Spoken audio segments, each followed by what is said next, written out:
chairs, get up and look in the mirror. What you see is how God made you.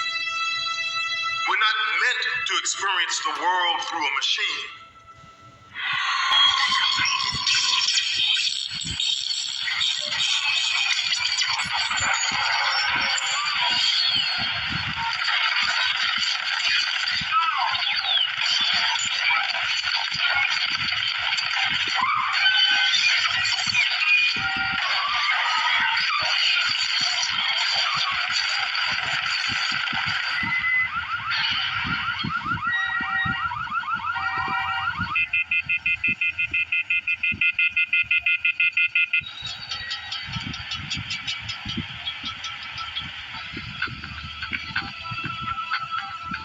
There's no question that at some point there will be persons like anyone else. They will not be human, but that they will be part of our community, there's no question in my mind.